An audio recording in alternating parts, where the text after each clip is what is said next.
بسم اللہ الرحمن الرحیم اللہ کے نام سے جو رحمان اور رحیم ہے۔ وَلَقَدْ يَسَّرْنَا الْقُرْآنَ لِلذِّكْرِ فَهَلْ مِن مُدَّكِرٍ، ہم نے اس قرآن کو نصیحت کے لیے آسان ذریعہ بنا دیا ہے، پھر کیا ہے کوئی نصیحت قبول کرنے والا؟ صبر الجہنی رضی اللہ تعالیٰ عنہ کی روایت میں بھی اس کا تذکرہ ملتا ہے، اور متع کی حرمت کی روایت خود حضرت علی رضی اللہ تعالیٰ عنہ سے ثابت ہے کہ نبی صلی اللہ علیہ وسلم نے نہا عن المتعۃ وعن لحوم الحمر الاہلیۃ زمن خیبر، یہ بخاری کی حدیث ہے۔ رسول اللہ صلی اللہ علیہ وسلم نے متعہ سے اور پالتو گدوں کے گوشت کھانے سے خیبر کے زمانے میں روکا، اس لیے اس کی جو حرمت ہے وہ احادیث صحیحہ سے قیامت تک کے لیے تو ثابت ہے ہی، اور اس پر اجماع بھی قائم ہے، سوائے اس کے کہ عبداللہ ابن عباس رضی اللہ تعالیٰ عنہ سے یا چند تابعین سے متع کا جواز منقول ہے، مگر وہ بھی حالت اضطراری میں، اور ابن عباس کا رجوع بھی ثابت ہے۔ جب ابن عباس کو یہ روایات پہنچی تو انہوں نے اس کے جواز سے بھی رجوع کر لیا، تو اب تو بات بالکل اجماعی اور اتفاقی ہوئی، لہٰذا یہ اجماعی مسئلہ ہے کہ متع حرام ہے۔ لیکن یہ جو آیت ہے، اس آیت سے اس متع کی حرمت ظاہر ترجمہ میں تو بڑا قوی ہے، مگر اس پر سوال یہ ہے کہ جب متع کی حرمت اس آیت سے ہوئی ہے تو یہ آیت تو مکی ہے، اور اسی طرح سورۃ المعارج کی آیت وہ مکی صورت ہے، تو جب یہ مکی دور میں ہی حرام ہو گیا تھا تو پھر خیبر کے زمانے میں حرام ہونا اور فتح مکہ میں اس کی حرمت کا اعلان کرنا، اس کا پھر کیا معنی ہے؟ اس لیے بعض محققین فرماتے ہیں، اور مولانا مودودی نے بھی یہ لکھا تفہیم القرآن میں، کہ اس آیت سے متع کی حرمت کا استدلال اس اشکال کی وجہ سے محل نظر ہے۔ متع کی حرمت اپنی جگہ ثابت ہے احادیث صحیحہ سے، مگر اس آیت سے استدلال محل نظر ہے، اس لیے کہ اس آیت میں اگرچہ ظاہر آیت سے اس کی حرمت ہے، لیکن یہ چونکہ مکی دور کی ہے، اس کے لیے بعض مفسرین نے بہت سارے جوابات اور کئی تعویلات بھی کی ہیں، جن میں سے سب سے زیادہ قوی اس جواب یہ معلوم ہوتا ہے کہ حرمت تو اس آیت سے ہو گئی، اور غزوہ خیبر یا فتح مکہ میں یہ متع کا جواز نہیں تھا، بلکہ یہ رخصت ہے حالت اضطرار میں۔ شارع علیہ السلام نے کچھ وقت کے لیے خیبر کے موقع پر یا فتح مکہ کے موقع پر اس کو رخصت دی ہے،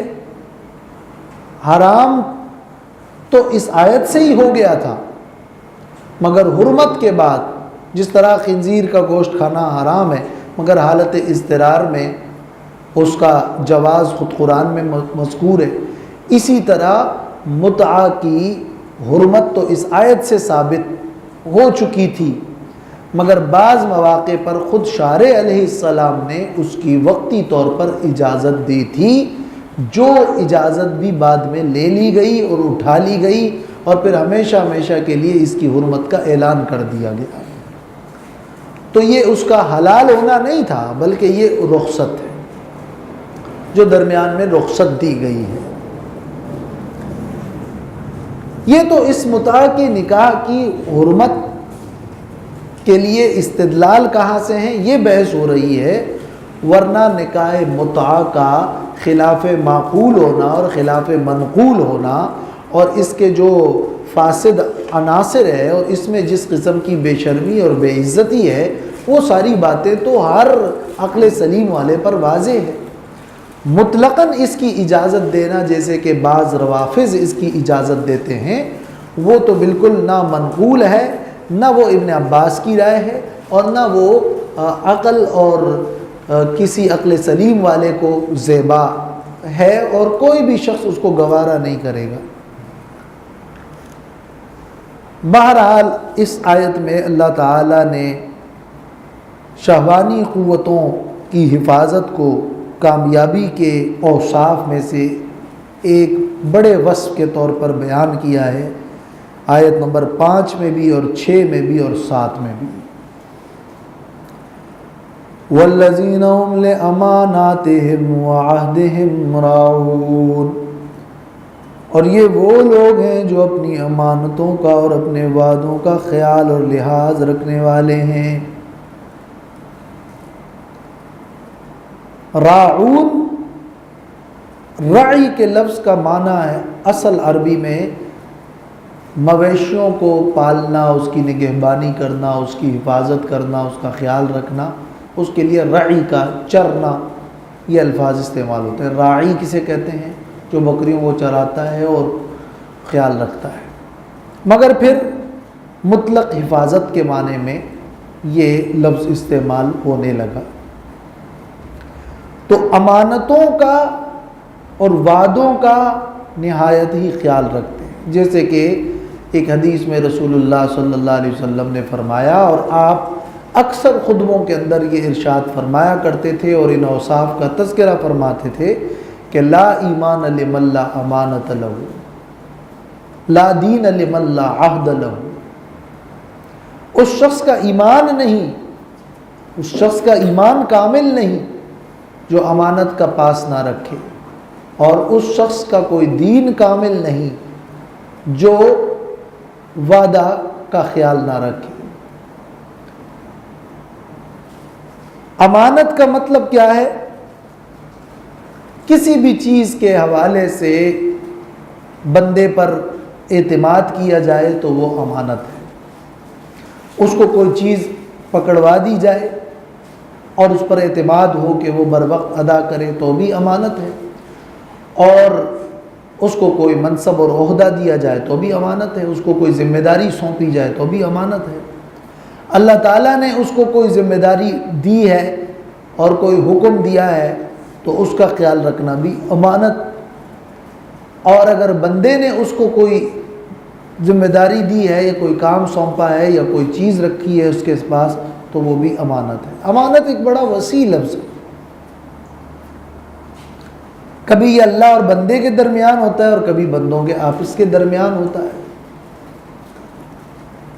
تو وہ امانت کا خیال رکھتے ہیں۔ ہمارا جسم و جان اللہ کی امانت ہے، اولاد امانت ہے، مال و دولت امانت ہے۔ ہر چیز کو جب بندہ اللہ کی عطا کردہ نعمت اور امانت سمجھے گا اور اس کا صحیح استعمال کرے گا تو یہ امانت دار شخص ہے، ورنہ تو وہ خیانت کرے گا۔ اس لیے امانات کا لفظ یہاں پر جمع ذکر ہوا ہے کہ امانت کا جو تصور ہے وہ اتنا وسیع ہے اور وہ اتنا محسوس ہے کہ گنتی میں اس کو محسوس طور پر گنا جا سکتا ہے، اس لیے لفظ امانات جمع لائے۔ اور وعہدہم میں عہد کا لفظ مصدر ہے جس میں کوئی جمع اور واحد کا تو تصور نہیں ہوتا، لیکن اگر یہ واحد کا لفظ ہی، واحد کا یہ انداز ہے تو یہ اس لیے کہ جو وعدہ ہے اس کا تعدد جو ہے وہ محسوس نہیں ہوتا، اس کی گنتی محسوس نہیں ہوتی۔ تو وعدوں کا خیال رکھنا یہ ایسی جامع صفت ہے کہ ایک کریکٹر ہے، ایک کردار ہے کہ آپ نے جو کہا اور جو وعدہ کیا اس کو نبھایا، اور آپ نے ہر چیز کو، ایک ذمہ داری کو، اس کو امانت سمجھ کر اس کا خیال رکھا۔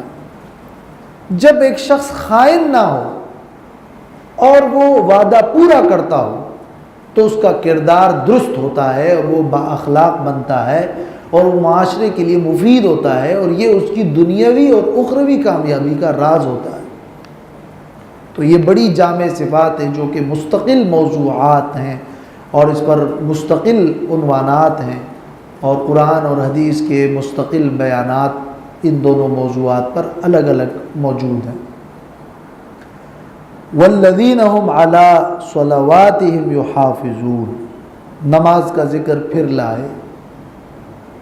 الذین هم فی صلاتہم خاشعون میں بھی نماز کا ذکر تھا، یہاں نماز کا ذکر دوبارہ لے آئے، اس لیے کہ نماز کی اہمیت بہت زیادہ ہے، اس لیے کہ یہ نماز ہمیں ایک بہت بڑا سبق دیتا ہے، اور وہاں نماز کا جو ذکر تھا وہ نماز کے اندر اس کی باطنی خوبی اور خشوع کا ذکر تھا، اور یہاں نماز کی ظاہری خوبی اور محافظت کا ذکر ہے۔ اور محافظت نماز یہ ہے، اور نماز کی حفاظت یہ ہے کہ اس کو اوقات کے اندر ادا کرنا، پابندی کے ساتھ پڑھنا، اور شرائط و آداب کے ساتھ ادا کرنا۔ تو وہاں نماز میں خشوع کا ذکر ہے جو باطنی کیفیت ہے، اور یہاں نماز کی حفاظت اور اس کا خیال رکھنا اور پابندی کرنا اس کا تذکرہ ہے۔ تو ہر نماز کی وہ الگ پابندی اور دوام اور اس کے اندر شرائط و آداب کا خیال رکھتے ہیں، اس لیے صلواتہم کا انداز اختیار کیا گیا۔ اولئک هم الوارثون، یہی لوگ ہیں جو وارث ہے جنت الفردوس کے، جنت الفردوس کے وارث یہ لوگ اور کامیاب یہ لوگ۔ یہ گویا کہ قد افلح کی تشریح ہو رہی ہے کہ جو ہم نے کہا تھا کہ قد افلح المؤمنون، وہ کامیابی کیا ہے؟ وہ یہ ہے کہ اولئک هم الوارثون، یہ جنت کے وارث ہیں۔ کامیابی تو یہ ہے کہ جنت ملے، جن کو جنت نہیں ملی تو دنیا کی عارضی کامیابی مل بھی گئی، اور ظاہر میں کچھ محدود وقت کے لیے وہ پلتا پھولتا نظر بھی آیا، تو یہ اس کی کوئی حقیقی کامیابی نہیں ہے، جبکہ ہمیشہ ہمیشہ کا غم دیکھے۔ تو کامیابی یہ ہے کہ یہ لوگ وارث ہیں۔ الذین یرثون الفردوس، یہ وہ لوگ ہیں جو جنت الفردوس کے وارث ہیں، اس کے وارث بنیں گے۔ ہم فیہا خالدون، اور یہ لوگ اس جنت میں ہمیشہ رہیں گے۔ فیہا، یہ ہا ضمیر فردوس کی طرف راجع ہے، لیکن چونکہ مراد جنت الفردوس ہے تو ہا ضمیر مؤنث لائے، ورنہ فردوس کی نسبت سے تو مذکر ہونا چاہیے تھا، اگر مراد جنت الفردوس ہے۔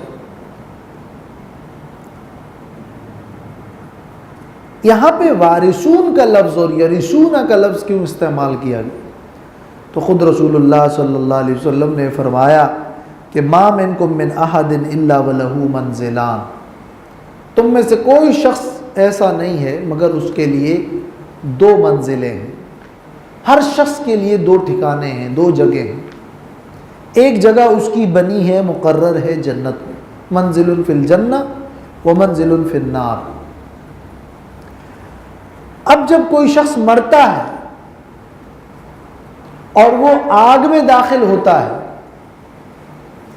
تو اس کے جو دو منزل تھے، ایک منزل اس کی جنت میں، ایک منزل اس کی جہنم میں، اور وہ آگ میں داخل ہوتا ہے تو وہ پہنچا آگ میں، اور اس کا جو جنت والا منزل ہے وہ رہ گیا، اس کے وارث بن گئے جنتی لوگ، دوسرے جنتی۔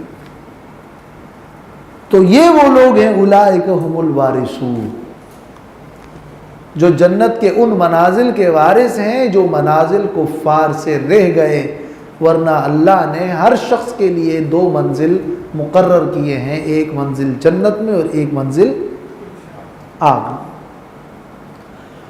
اور اس لیے بھی تفسیر المعانی میں اس بیان کے بعد لکھا ہے کہ یہ وجہ بھی ہے وارثون کہنے کی، یہ وجہ بھی ہے کہ جس طرح وارث کے پاس مال آنا یقینی ہے، قطعی ہے، مفت ہے، اسی طرح ان صفات والوں کے لیے ان کی صفات کی نسبت سے بدرجہ بلند یقینی اور قطعی جنت کی نعمت ملے گی۔ تو ان کو تعبیر کیا وارثون سے کہ یہ آئے اور اس کے وارث بنے۔ مگر پھر علامہ آلوسی نے یہ بھی لکھا ہے کہ یہ جو پہلا معنی ہے وہ چونکہ اس پر حدیث موجود ہے تو وہی معنی زیادہ بہتر ہے کہ وارثون اس لیے کہا گیا ہے، اس پر یہ حدیث موجود ہے۔ جو وارث ہوں گے کس کے؟ الفردوس۔ پہلے الوارثون کہا، پھر الذین یرثون الفردوس کا جملہ دوبارہ لائے، یعنی پہلے ان کو مطلق وارث کہہ دیا اور پھر الفردوس کے وارث کی قید لگا دی۔ پہلے مبہم انداز میں کہا کہ وہ وارث ہے، اس کے بعد پھر تفسیر کر دی۔ اس کے اندر بڑی فخامت ہے، بلاغت کا انداز ہے، اور اس معاملے کو گویا اور بڑا چڑھا کر پیش کیا جا رہا ہے کہ یہ کوئی معمولی بات نہیں ہے، وہ جنت الفردوس کے وارث ہیں۔ یہ جو الفردوس کا لفظ ہے، یہ مختلف زبانوں میں اس کا استعمال مختلف الفاظ میں ہوتا رہا ہے، پردیس اور پرادائس اور پارادائس اور پیراڈائس، اور اس طرح کے انداز میں لاطینی، عبرانی، مختلف زبانوں میں یہ استعمال ہوتے ہیں۔ مراد اس سے یہ ہے کہ کسی کے قیام گاہ کے پاس متصل ہی ایک بڑا وسیع باغ ہو تو اس کو کہتے ہیں الفردوس۔ یہاں مراد یہ جنت کے منازل میں ایک بہت بڑا منزلہ ہے، جیسے کہ حدیث میں ہے، رسول اللہ صلی اللہ علیہ وسلم نے فرمایا کہ فَإِذَا سَأَلْتُمُ اللَّهَ فَاسْأَلُوهُ الْفِرْدَوْسَ، جب تم اللہ سے جنت مانگو تو جنت الفردوس کی دعا کرو۔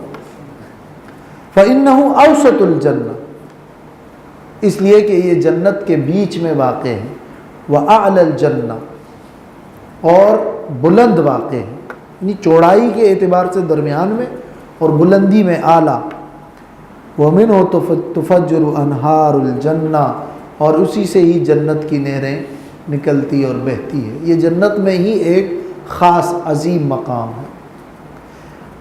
اس لیے اگر یہ خاص مقام چاہیے تو خاص مقام تو انہی صفات والوں کو ملے،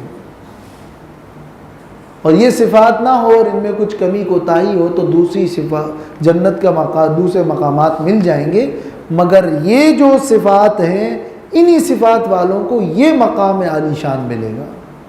اس لیے یہاں جو حصر کا انداز ہے کہ اولئک هم الوارثون، یہی لوگ وارث ہیں اور کوئی نہیں، اس کا مطلب یہ کہ ان صفات میں کوئی کمی ہوگی تو پھر وہ وارث نہیں ہوگا۔ ہاں، وہ وارث نہیں ہوگا الفردوس کا، وہ وارث جنت ہو جائے گا مگر وارث الفردوس نہیں ہوگا۔ وارث الفردوس یہی صفات والے ہوں گے۔ اس لیے یہ جو حصر ہے، یہ حصر کا انداز بوجہ فردوس ہے۔ اور پھر تکمیل اس صفت کی یہ ہے کہ ہم فیہا خالدون، یہ لوگ اس جنت میں ہمیشہ ہمیشہ کے لیے رہیں گے، اور یہی در حقیقت ایک بڑی کامیابی ہے کہ یعنی اس کے بعد دوبارہ ان کے ناکام ہونے کی اور غم اور تکلیف کی کا کوئی امکان نہیں رہا۔ اللہ تعالیٰ سمجھنے اور عمل کرنے کی توفیق عطا فرمائے۔